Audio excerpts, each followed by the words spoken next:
Bonjour à toutes et à tous, ravi de vous retrouver pour ce JT Breton. Au sommaire de ce vendredi 30 juin, l'inquiétude dans le Morbihan avec la publication du décret sur les rythmes scolaires. Certaines communes prônent le retour à 4 jours. Les parents d'élèves sont inquiets. L'été, l'art s'expose un peu partout, y compris dans la rue. À Carhaix, c'est la deuxième édition du festival Street Art. Et puis enfin, ce week-end, le train met le turbo avec la mise en place de la LGV. Rennes n'est plus qu'à 1h30 de Paris. On écoutera le chargé de projet de ce dossier qui date depuis plusieurs années. Et puis, la ligne à grande vitesse a des conséquences sur l'aménagement du territoire. On en parle dans le duplex avec vous, Benjamin Bréon. Bonjour Frédéric. Bonjour Benjamin. Alors, la ligne à grande vitesse va forcément avoir des impacts.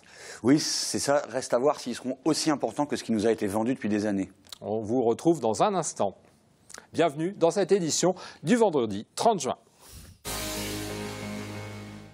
Instauré en 2013, mis en place à la rentrée 2014, les temps d'activité périscolaire, les TAP, disparaissent dès la rentrée prochaine dans certaines communes. C'est donc le retour à la semaine de 4 jours. Un tiers des communes du Morbihan a demandé à l'inspection académique de ne plus prôner l'école le mercredi. Le cas dans beaucoup de communes rurales, mais aussi à Vannes. Une décision qui inquiète les représentants de la Fédération des conseils de parents d'élèves, la FCPE.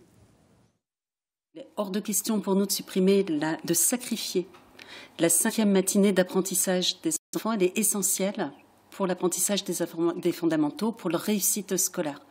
On vit une situation qui est complètement extravagante, un moment de confusion, de panique, de précipitation. Dans tous les pays du monde, il y a 5 jours d'école d'affilée. Pourquoi est-ce que les Français seraient plus fatigables que les autres enfants? Pourquoi est-ce qu'on leur retirerait une chance supplémentaire de comprendre les apprentissages scolaires? Et les communes qui souhaitent retourner à un rythme de 4 jours ont encore une semaine pour faire connaître leurs souhaits. C'est un secteur économique qui aimerait pouvoir se développer, la pisciculture, accusée pendant des années d'être à l'origine de la pollution des cours d'eau, notamment en Bretagne. Le volume de production avait été limité dans la région. Les professionnels aspirent aujourd'hui à une réforme réglementaire et Nora Lenôtre a rencontré un pisciculteur de Plourin-les-Morlaix dans le Nord Finistère. Sébastien Courant est pisciculteur. Dans ses bassins, il élève 3600 truites arc-en-ciel, non pas destinées à la consommation, mais à la reproduction. Sur les 60 millions d'œufs qu'il récolte chaque année, 50% partent en Iran. Le reste est partagé entre la France et les pays européens. Un savoir-faire qu'il aimerait développer. C'est quand même une profession où depuis 20 ans, on n'a pas construit de nouveaux élevages. Maintenant que l'activité permet d'en vivre correctement, on va pouvoir refaire nos élevages, les remettre au goût du jour parce que les techniques évoluent, les méthodes d'élevage continuent d'évoluer. En 1990, 16 000 tonnes de poissons sont produites en Bretagne, sans aucun contrôle de la pollution que l'activité engendre. Aujourd'hui, les entreprises de pisciculture doivent réaliser une étude d'impact environnemental. Un quota de production est ensuite délivré par le préfet du département. En Bretagne, le quota global de la production de poissons est fixé à 7 000 tonnes. Aujourd'hui, la pollution est vraiment résorbée. C'est difficile de parler de pollution, puisqu'il faut savoir que la pisciculture est quand même très contrôlée. Et donc, on va dire que la plupart des sites qui étaient limites, qui avaient une empreinte plus forte sur l'environnement, se sont fermés tout simplement. La qualité de la production d'élevage est en hausse, mais les étals brestois privilégient encore le poisson pêché en mer. Beaucoup plus, bien sûr, de poissons de pêche. Le poisson d'élevage n'a pas trop le droit de citer sur notre étal. Notre clientèle est habituée à du poisson sauvage et a beaucoup de mal à se retourner vers l'élevage, même quand le sauvage manque. Très prisée par la filière pour ses multiples cours d'eau, la Bretagne abrite une 60aine de piscicultures. Les 3/4 de la production régionale de poissons sont produits dans le département du Finistère. La LGV, la ligne à grande vitesse, est un projet ancien qui devient réalité ce samedi avec la mise en service. Les TGV relieront donc Paris à Rennes en moins d'1h30, un gain de temps de plus de 30 minutes qui a nécessité de travaux importants. Mathilde Kemener a rencontré Patrick Lewers, le directeur du projet LGV d'Angard de Saint-Brieuc. Les premières études sérieuses, c'est 1911. La DUP, c'est 2007. La mise en service, c'est 2017, vous voyez, donc un peu plus de 25 ans pour la réaliser. Et concrètement, depuis décembre 2012, Nous sommes au travail avec FH. Il y a plus de 4000 personnes sur le chantier au plus fort de l'opération, donc c'est beaucoup d'équipes qui ont travaillé. Et pour rouler en toute sécurité, il faut aussi qu'on ait des conducteurs de train qui soient formés, puisqu'il n'y a pas de panneaux. Les trains roulent trop vite, on ne peut pas lire les panneaux. Donc nous aurons quasiment à la fin de cette semaine formé 500 personnes. Donc c'est un moment d'émotion que je représente ici à travers mon visage, mais en fait c'est beaucoup de personnes derrière cette opération. Alors la LGV et ses conséquences sur l'aménagement du territoire, on en parle tout de suite dans le duplex avec Benjamin Bréant. Alors Benjamin, mettre Rennes à 1h25 de Paris a forcément des conséquences. La région attend beaucoup de la LGV, notamment sur le plan économique. Ah oui, en tout cas, c'est un thème sur lequel elle communique largement depuis des années. On parle de gains de temps, de mobilité, d'installation d'entreprises, de valorisation de l'immobilier, de développement touristique, etc. À en croire certains, c'est vraiment ces nouvelles ères qui s'ouvrent. Vous dites à en croire certains, Benjamin, ça veut dire que ce n'est pas l'avis de tout le monde? Oui, bien sûr. Alors d'abord, les critiques portent sur plusieurs points, et d'abord sur le risque d'un déséquilibre accru entre les villes déjà les plus puissantes, en premier lieu Rennes, bien sûr, et les autres. Quelles seront par exemple les conséquences pour une ville comme Vitré, dont l'arrêt est supprimé sur l'autel du gain de temps? C'est à voir. Et puis, on parlait valorisation de l'immobilier. Là aussi, avec quelles conséquences? À Saint-Malo, par exemple, lorsque le temps de trajet a gagné une demi-heure, l'immobilier a flambé du fait des Parisiens se ruant sur les résidences secondaires. Bilan, les Malouins ne pouvaient plus suivre et en quelques mois, la ville a perdu plus de 1000 habitants, tandis que son nombre d'assujettis à l'ISF était multiplié par 4.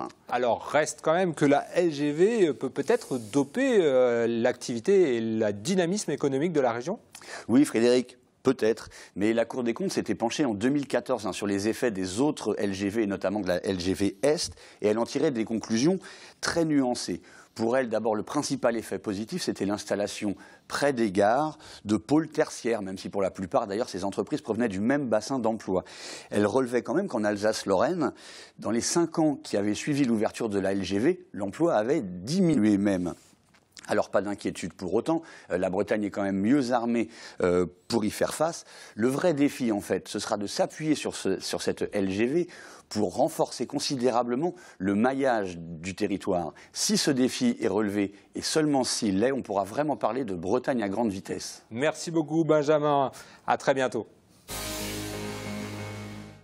Carhaix accueille en ce moment la 2e édition du festival de street art. Une douzaine d'artistes graffeurs, sculpteurs et plasticiens exposent directement dans l'espace public des créations orientées vers l'environnement. Derwell Kefelec a rencontré ces artistes et l'organisateur du festival. Depuis jeudi matin, les rues de Carhaix prennent des couleurs. Plusieurs street artistes se sont installés dans des spots emblématiques du centre-ville pour y faire des fresques, des dessins et des graffitis. Là, j'y suis pendant 3 jours. Et l'idée, c'est que je peigne le mur derrière moi. Je présente, c'est la restitution de 3 anciens projets. Donc la base, vraiment, sur ces 3 projets, ça a été, comme toujours, d'utiliser les objets abandonnés dans la rue. Ces 2 street artistes ne sont pas à inciter par hasard. Lorca via la récupération et God Dog en utilisant de la peinture à l'eau sont à Carhaix pour l'art urbain, mais aussi pour l'écologie. L'idée, ça a été d'inviter des artistes à venir travailler dans une ville plus petite, à la campagne, puis de leur proposer de l'interroger à travers la thématique de l'environnement, donc voilà, la nature, le lien à l'écologie dans leur expression artistique. En plus du matériel, les graphistes abordent aussi des thématiques écologiques. Mais l'objectif premier est de faire vivre l'art dans une petite ville qui n'y est pas vraiment habituée. La problématique qu'on soulève, c'est le dynamisme des centres-bourgs, comment les gens vivent leur ville, comment ils y circulent, comment ils s'approprient, comment ils la regardent. C'est de l'art qui est vraiment à la portée de tout le monde, c'est dans la rue. Là, ça va investir les vitrines, certaines vitrines de commerce qui sont plus utilisées depuis longtemps, ou voilà, qui sont à louer ou à vendre. La plupart des œuvres sont éphémères et seront retirées d'ici 3 mois. Mais le festival laisse quelques traces de son passage pour que le street art à Carhaix continue de vivre. Et le street art à Carhaix vivra samedi avec une rencontre entre les habitants et les artistes. Allez, on reste dans le domaine des arts, mais on change de département. Dans le Morbihan, le domaine de Kerguéhenec entame une nouvelle saison estivale à Bignan. On retrouve notamment une exposition de Bernard Pagès, figure de l'art contemporain. Reportage sur place de Marie Soyer et Fanny Cocognier. Le domaine de Kerguéhenec propose 4 nouvelles expositions jusqu'au 5 novembre. Parmi elles, le sculpteur Bernard Pagès. Il présente quelques-unes de ses œuvres monumentales dans la cour d'honneur et dans les écuries. On a assez facilement imaginer ces 3 sculptures ici pour les écuries. C'est la première fois qu'ils sont montrés ensemble.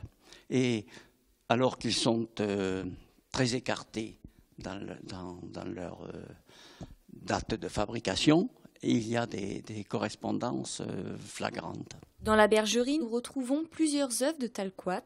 Ce peintre breton est l'un des artistes les plus importants du XXe siècle et l'un des rares à avoir été exposé au Grand Palais de son vivant. Il se sent autant un homme de la préhistoire qu'un homme d'aujourd'hui. Et cette exposition, elle a l'ambition de nous montrer ce rapport singulier de Talquat à l'espace, à l'environnement. Et de ce point de vue-là, je pense que Talquat était extrêmement en avance sur son temps, sur la pensée, sur l'histoire, tout simplement. Des artistes canadiens et coréens sont aussi à l'honneur, une façon pour le site d'affirmer sa dimension mondiale. Kerguénec a toujours eu cette ambition internationale, pas simplement pour faire chic, mais tout simplement parce que c'est un lieu ouvert aux formes de la création la plus contemporaine. Des expositions à découvrir jusqu'au 5 novembre. Allez, tout de suite, on poursuit notre tour de Bretagne en images et en 60 secondes, préparé par Benjamin Bréant. Cette fois, on peut parler d'un présentateur TV qui se mouille pour une bonne cause. Louis Baudin s'est mis à l'eau hier en rade de Brest avant d'être récupéré par le canot SNSM du Conquet, puis élitreillé par un caïman de la Marine nationale. C'était à l'occasion de la première journée nationale des sauveteurs en mer. Le premier sampan breton, le Louarn-Rue ou Renard Rouge, a été mis à l'eau ce jeudi à Douarnenez, une base inédite pour un bateau qu'on a plus l'habitude de voir naviguer en mer de Chine. Il a notamment été construit au cours de l'année scolaire par les élèves du centre de formation des ateliers de l'enfer. Enfin, alors que leurs aînés se préparaient à un week-end de grosses fêtes à Bobital dans les Côtes-d'Armor, les enfants des écoles voisines y faisaient hier leur premier pas de festivalier dans le cadre d'une journée spéciale. Au programme, jeux, visites, coulisses et même un vrai concert comme les grands, ça promet pour la suite.